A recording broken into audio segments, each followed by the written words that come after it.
One of my goals for classical Christian education is to teach our students how to read people like Aristotle, keeping the meat and tossing the bones. I have no problem pillaging gold from the Egyptians. I do have a problem when our people dumpster dive in Egypt and try to take empty Kleenex boxes and use grapefruit rinds with us into the promised land.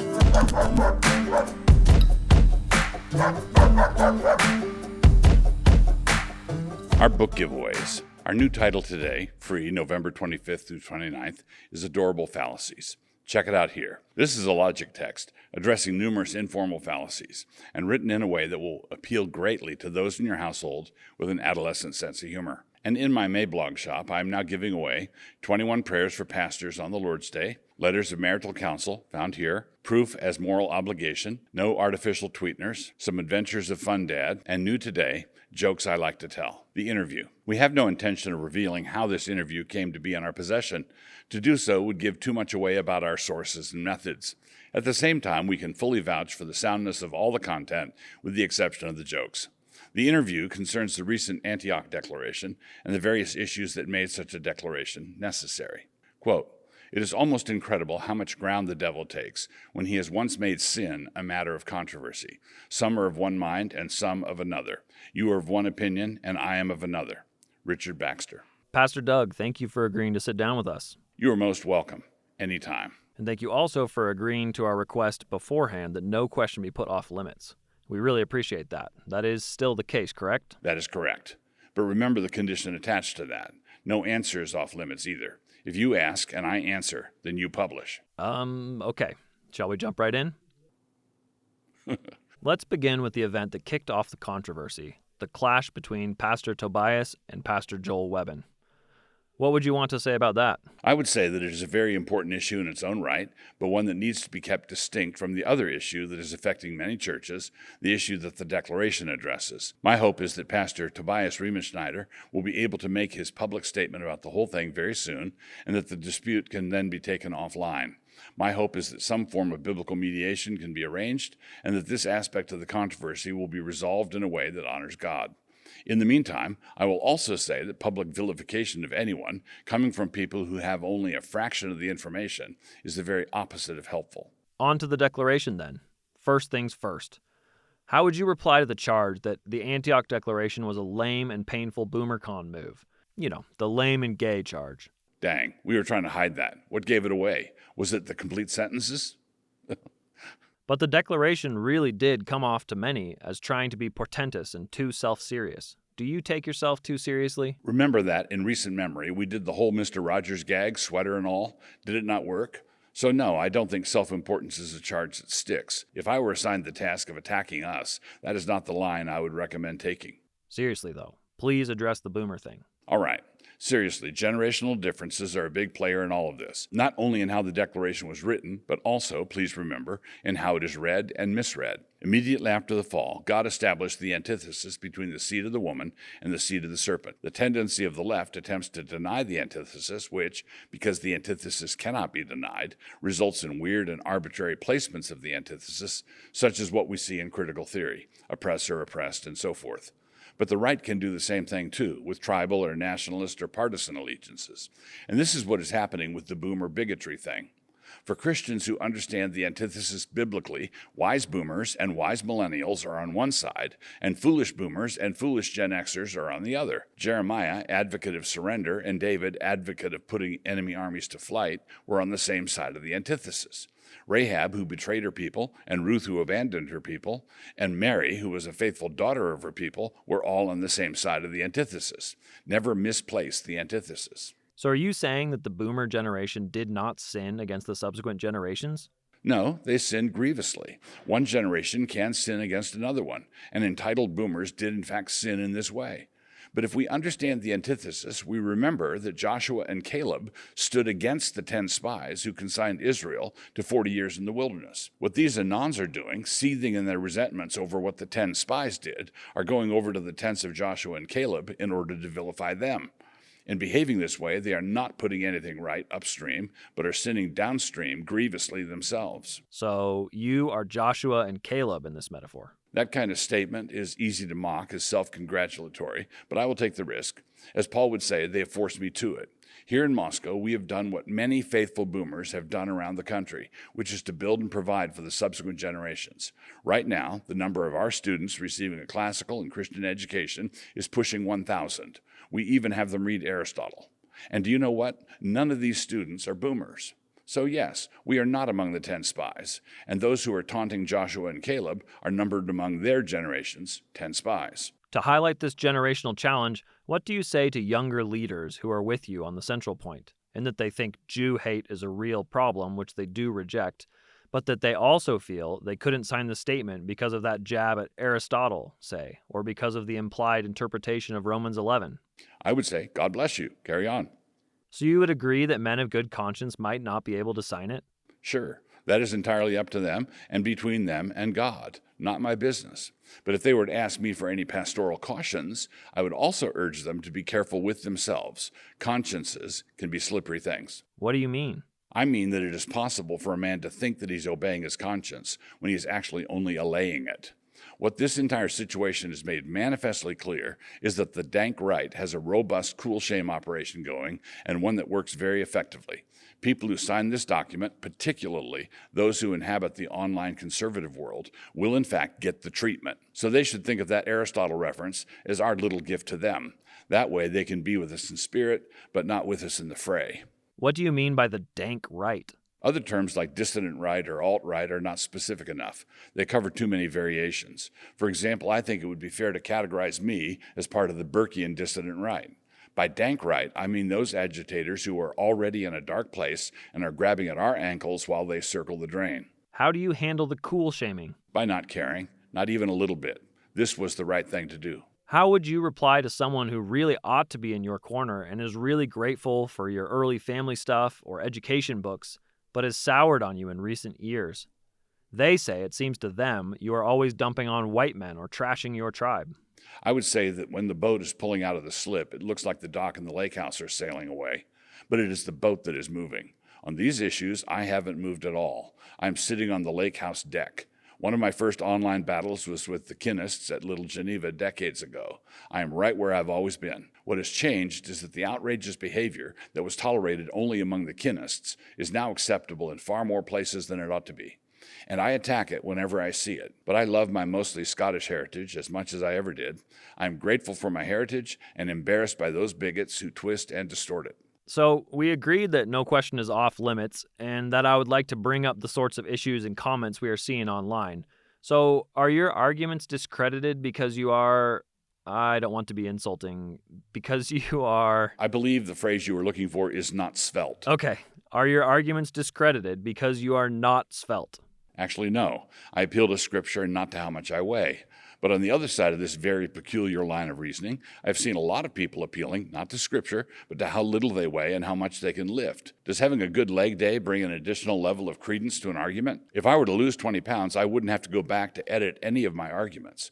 But if they were to gain 20 pounds, they would need to do quite a bit of editing and scrubbing. This indicates some weird elements in their premises.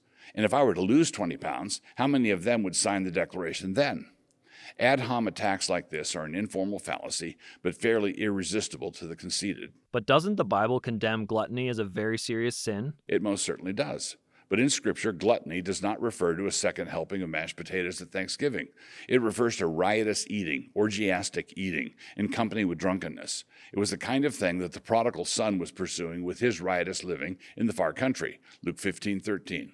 See Proverbs 23:19 through 21 and Proverbs 28:7.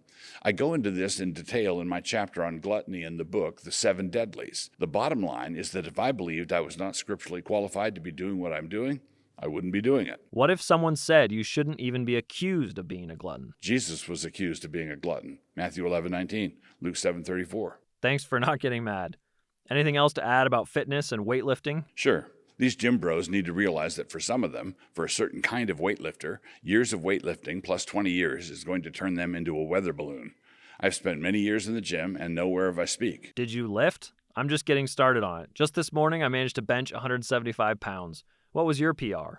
Yes, I lifted for a long time, and I can say that according to the common metric, I was advanced. Can you feel my arguments getting any stronger? I won't tell you my PR because that would be to play the silly game. What would I have needed to bench before any of them would sign the declaration? What is the correlation between whatever upper body strength I might have and God's requirement to not hate people? But they would say they don't hate people, that they don't hate... They most certainly do hate. Over the last month, I've seen enough disdain, contempt, malice, envy, spite, biting and devouring to last me a lifetime. Okay. What do you have against Aristotle? That his followers are humorless and can't take a joke. And that was a joke, by the way. Seriously, he was a very great man who made some invaluable contributions. One example of that would be his laws of thought, which I reframe in biblical categories in introductory logic. At the same time, the fact that he was a brilliant pagan doesn't prevent certain destructive pagan assumptions from creeping in. Quote, neither must we suppose that any one of the citizens belongs to himself, for they all belong to the state, and are each of them a part of the state. Politics 8:1. One of my goals for classical Christian education is to teach our students how to read people like Aristotle, keeping the meat and tossing the bones. I have no problem pillaging gold from the Egyptians. I do have a problem when our people dumpster dive in Egypt and try to take empty Kleenex boxes and use grapefruit rinds with us into the promised land. How would you answer those who say that you are trying to make a particular view of a particular historical event a matter of orthodoxy? The basic thing I would say is that the Declaration explicitly rejects that idea. Did FDR know about Pearl Harbor in advance? Debate it. Was Churchill wrong to support the firebombing of Dresden? Debate it. Was the use of the bomb at the end of the war justified? Go ahead and debate it. Is there any part of the post-war consensus that you would think is a legitimate take that would be wrong-headed to debate? Certainly. That the Treaty of Versailles imposed on Germany after World War I was an example of Western hubris and was one of the central causes of World War II. We created Hitler, in other words. I believe this is incontrovertible and is one of the reasons why I believe that Woodrow Wilson needs to be reckoned among the worst of presidents. So isn't a particular view of the historical events surrounding World War II assumed in what you wrote? That is also true, but that part is inescapable. It is true of everyone. If anyone references the war at all, then they must be assuming that certain aspects of it are praiseworthy, adiaphora, or blameworthy. And the Samuel Holden's White Boy Summer video was laudatory of certain things that godly Christians should despise, as I do. But he was the one who put that ball into play, not us. He is the one who intruded a spurious historical claim into the conversation. But shouldn't elders and pastors of churches stay out of things like this? I mean, completely out? After all, their training is in theology. Yes, I know that Herman keeps bringing up his flat earth views in conversations with other members of the church, but the elders aren't going to do anything about it because it is an issue of geography and not a gospel issue. Yes, we know that Murgatroyd won't shut up about his geocentrism, but the plain fact is that not one of the elders has any training in astronomy. Yes, we understand that Imana is disrupting the ladies' fellowship by telling her friends that the Rwandan genocide was greatly exaggerated by the globalists at the UN and that besides many among the Tutsi had really been unduly provocative. Unfortunately, this is a geopolitical claim and not a gospel issue. It is not possible to be an effective shepherd unless you are a generalist. How do you answer those who say you are trying to shut down any and all questions about the consensus concerning the war? This is false. I deny it. There are many points yet to be settled, and it is right and proper to debate them. They need to be discussed. But the war was a global conflagration, and over 50 million people died in it. Something like that has, a lot of things going on. Some of them are settled and some are not. You can't just pick up some off-the-wall view and say that the Nazis never actually captured Paris, and then when I challenge that, say that I'm just defending the general consensus. About that part of the consensus, sure.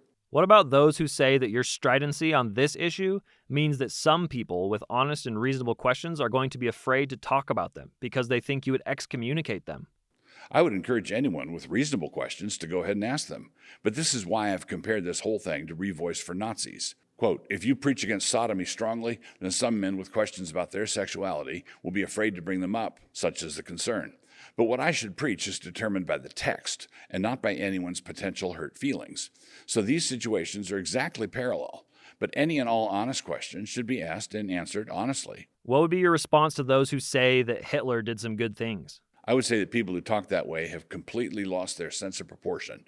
They are like those who would say, other than that, how was the play, Mrs. Lincoln? How would you answer the charge that, as a boomer, you are too close to that war to be objective about it? It is true enough that World War II was not ancient history for me. During the war, one of my uncles died fighting in Sicily. Another uncle died while flying in a training exercise. My father-in-law was severely wounded at the Battle of Guadalcanal. Another uncle survived the sinking of his destroyer. My father came of age and enlisted just weeks before the war ended. One of my father's friends, Louis Zamperini, participated in the 1936 Olympics as a teenager and met Hitler. Another family friend was Corrie ten Boom, who I remember giving me a wiffle ball when I was a kid. So some could say that I'm too close to be objective. Sure. But it is also possible that I'm close enough to see. But haven't you conducted your own post-war revisionism, only with a different war? I assume you mean my various writings on the Civil War, correct? The last verified veteran from the Civil War was Albert Henry Wilson, who died in 1956, when I was 3 years old. My father-in-law remembered that when he was a kid, the old guys in his town were the veterans of that war, much as the veterans of World War II are the generation that is currently dying off. So now that we have a similar sort of historical distance, then why shouldn't young people today be allowed to revisit their receding war just as I revisited mine? Exactly. That is the question, yes. The key to understanding my attitude toward both wars and the aftermath of both wars is to realize that I'm a Bible guy. What does the Bible say? What does the Bible teach? And whatever it is that the Bible tells us, we need to be good with it. No nervous throat clearing, no digging a hole in the carpet with your toe. Once the exegesis is done, no problem passages. And this posture means that sometimes you will collide with the Pharisees. Other times you will get challenged by the Sadducees. And then a handful of other times the Herodians will get into the act. So that said, murdering Jews is a crime against God, and owning a slave isn't. How do I know this? How can we know the mind of God on such things? Well, and please follow me closely here, he wrote a book. If asked to preach a sermon on how there were certain times in history when slavery was not necessarily a sin for the master, I would have the choice of many texts: Ephesians, Genesis, Colossians, 1 Timothy, Exodus 20, Philemon, and many others. If asked to preach a sermon justifying the level of discourse I have seen from Reformed Christians online over the last month, discourse that closely resembles the concrete floor of the monkey house at the zoo, I confess that I would be entirely at a nonplus. I would have no texts, and I have no words. Don't you want to qualify that statement about slavery? Not really. It is still November, and so I qualify nothing. I soften nothing. If you want broader context or qualifications, you will have to go read what I've written 100 times elsewhere. Not today, Satan. Why is all this important to you? Are you really all that worried about a neo-Nazi takeover in the United States? I'm not worried at all about a neo-Nazi takeover here, or anywhere. Worries in that vein are chimerical nonsense. Leftists worry about that kind of thing. I don't at all. So why was this declaration needed then? Great question. Allow me to explain the strategic lay of the land. Kamala Harris was a terrible candidate, really terrible, and yet she got 74 million votes. Just imagine what might happen if the commies have 4 years to rummage around for a candidate who is not a charisma hole. Anybody who thinks that the Republican candidate of 2028 has the election in the bag is someone who is clearly experimenting with mushrooms. And as a corollary, anyone who thinks that neo-Nazis present any kind of real electoral threat is probably doing the same. So why is this a big deal to you then? Do not think I'm putting any ideas in the heads of the leftists here, because anybody who has thought about this for more than 5 minutes will already have thought of it. Let me give you the most obvious example, but there will be others also. Pete Hegseth has been nominated to be the next Secretary of Defense, a wonderful pick. He is an advocate of classical Christian education, an opponent of women in combat roles, and to top it off, he's a member of one of our CREC churches. He was already going to be attacked as a white nationalist, far-right extremist, a theo-fascist, and all the rest of their tired drill. That was already going to happen. He is already being attacked as being part of our circles and as someone who's been influenced by little old me. And so then, like there was a signal given or something, a bunch of guys, non-astute, let us call them, Nazis, Nazi-adjacent types, and aficionados of Nazi iconography pop up in CREC circles, and we have ourselves our controversy. This means that the commies, during Hegseth's confirmation hearing, will attempt to slander him with this kind of stuff, and they don't even have to make up any of the raw material for their slander. That service has already been provided by their crowdsourcing brigade of volunteers, who in their own imaginations think they are resisting the commies. Actually, they're just doing for free what FBI imposters have to be paid to do. I wonder if any of those really dank memes, the dark and zingy ones, might show up at his confirmation hearing. And this one, Mr. Chairman, from the @laser-eyed son of Dabney, a deacon in his church, reveals for us the cesspool in which our nominee has been swimming. So what good does the declaration do? If this issue comes up during his confirmation hearings now, as it almost certainly will, he can just point to the declaration. He can note that it was signed by Yuri Brito, the presiding minister of our denomination. I signed it, and a number of leading men from our churches signed it. If he has his wits about him, he will have signed it also. He can also point to the proposed memorial from Huss Presbytery that the CREC has accepted as a first reading. Quote, "We believe God made all nations from one man, Adam. These nations were sundered by sin. But God, by the cross of Christ and the outpouring of his Holy Spirit at Pentecost, is reuniting and reconciling the nations, drawing them into one church, the body of Christ. We therefore detest and repudiate all forms of nationalistic and racial hatred, prejudice, segregation, discrimination, and persecution, including anti-Semitism, oikophobia, white supremacy, critical race theory, and kinism. We seek to unite the nations in the worship of the triune God, sanctifying all peoples, languages, and customs to his glory." CREC Council Minutes, 16/2023. He can also point to the statements adopted by Knox Presbytery, CREC, 2 years ago, on ethnic balance. "We believe the human tendency to congregate around shared affections is natural and can be good. It creates the blessings of cultures and subcultures, for example. But as with all natural goods in a fallen world, there's a temptation to exalt it to a position of unbiblical importance, thus making it an idol.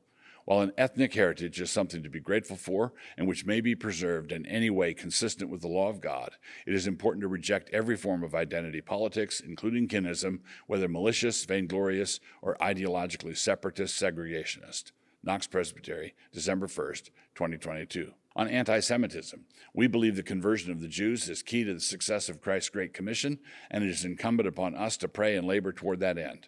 While apart from Christ, the Jews are, as all others, alienated from God. They have remained an object of God's care because the gifts and calling of God are irrevocable. God's plan for converting them is for them to see Gentile nations under the blessings of Christ's lordship, thus leading them to long for the same. Hence, the cancerous sin of anti-Semitism has no place in God's plan." Knox Presbytery, December 1st, 2022. "If Hegseth is confirmed, then thank the Lord. He will have turned his head at the last minute, like Trump did at Butler. In short, he can point to all the work we have done, the kind of work which at the time was hooted at as unnecessary posturing. We saw the need for this kind of thing years ago, and it is even more necessary now. Hence the declaration. If Hegseth is not confirmed, and this nonsense is any part of the controversy, I would say that all the revisionist chumps should go find a mirror and thank themselves, and then step back about 5 paces and take a bow." Wait a minute. Don't you take any responsibility for all this? You all published Stephen Wolf's book. You blurbed the Torba Isker book, right? So what about that? Stephen Wolf is a canon author, true enough, and he has not yet violated any of the terms of his contract. In his Twitter exchanges online, he can really be rude and ungracious, but he is right 80% of the time. He is smarter and cagier than some of the guys who take inspiration from him. The other 20% of the time, it certainly appears that he is walking a fine line, and it is possible that he's been lying to us about his convictions. If that becomes apparent, it will be dealt with appropriately. Stephen has assured us that he is no kinist, and we wouldn't have published him without that assurance. But time has revealed that he does have that revoice impulse going big time. Canon has some other irons in the fire on this subject as well, and it is my conviction that Canon is the place where this conversation should be worked out. In the pre-Elon days of suffocating censorship at Twitter, I pushed Gab hard for free speech reasons and went over there myself. But I couldn't figure out any way to keep nefarious Jews from popping up in my feed constantly, and so I left. When I blurbed their book, the worrisome trajectory was not so obvious as it is now. Yes, but even if you didn't see it, there were critics who did see these things coming and who tried to warn you. There were a bunch of people who tried to warn me about them, but they were the same kind of people who were busy warning other people about me. I knew that they were making stuff up about me, and so I had no reason to take their warnings about anybody else seriously, and so I didn't. But our line has always been very clear. On a submarine, if the collision alarm sounds, you immediately shut the nearest watertight door and cinch it tight. There is a line that we have that is the equivalent of that collision alarm. If people we used to be associated with cross that line, then we will simply do our duty. We will shut the hatch and ignore the yelling. That's not cancel culture and not a struggle session. That is how you keep the whole submarine from going down. Thanks very much. You are most welcome.